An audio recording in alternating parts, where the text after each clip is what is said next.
एक बार की बात है, एक जंगल में एक कौवा रहता था।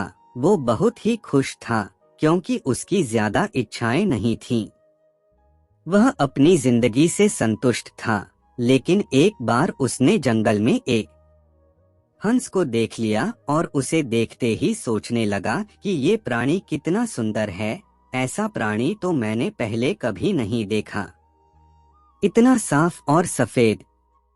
यह तो इस जंगल में औरों से बहुत सफेद और सुंदर है, इसलिए यह तो बहुत खुश रहता होगा। कौवा हंस के पास गया और पूछा, भाई तुम इतने सुंदर हो इसलिए तुम बहुत खुश होगे।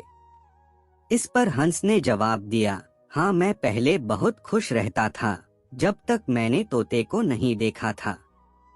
उसे देखने के बाद से लगता है कि तोता धरती का सबसे सुंदर प्राणी है। हम दोनों के शरीर का तो एक ही रंग है, लेकिन तोते के शरीर पर दो दो रंग है।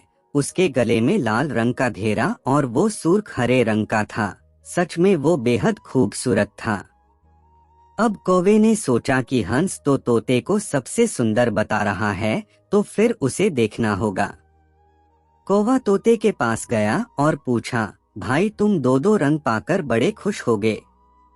इस पर तोते ने कहा, हाँ मैं तब तक खुश था जब तक मैंने मोर को नहीं देखा था।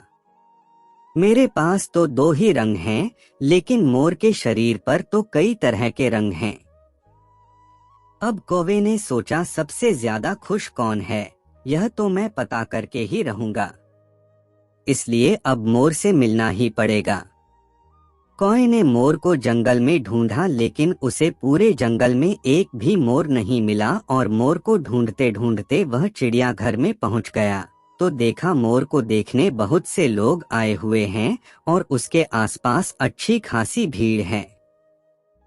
सब लोगों के जाने के बाद कौवे ने मोर से पूछा, भाई तुम दुनिया के सबसे सुंदर जीव हो और रंग बिरंगे हो, तुम्हारे साथ लोग फोटो खिंचवा रहे थे। तुम्हें तो बहुत अच्छा लगता होगा और तुम तो दुनिया के सबसे खुश जीव होगे। इस पर मोर ने दुखी होते हुए कहा, भाई अगर सुंदर हूं तो भी क्या फर्क पड़ता है। मुझे लोग इस चिड़ियाघर में कैद करके रखते हैं, लेकिन तुम्हें तो कोई चिड़ियाघर में कैद करके नहीं रखता और तुम जहां चाहो अपनी मर्जी से घूम फिर सकते हो।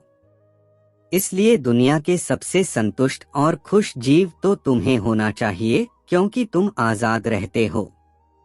कौवा हैरान रह गया, क्योंकि उसके जीवन की अहमियत कोई दूसरा बता गया।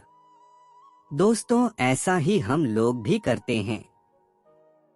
हम अपनी खुशियों और गुणों की तुलना दूसरों से करते हैं, ऐसे लोगों से जिनका रहन सहन का माहौल हमसे बिल्कुल अलग होता है। हमारी जिंदगी में बहुत सारी ऐसी चीजें होती हैं जो केवल हमारे पास हैं, लेकिन हम उसकी अहमियत समझकर खुश नहीं होते। लेकिन दूसरों की छोटी खुशी भी हमें बड़ी लगती है, जबकि हम अपनी बड़ी खुशियों को इग्नोर कर देते हैं।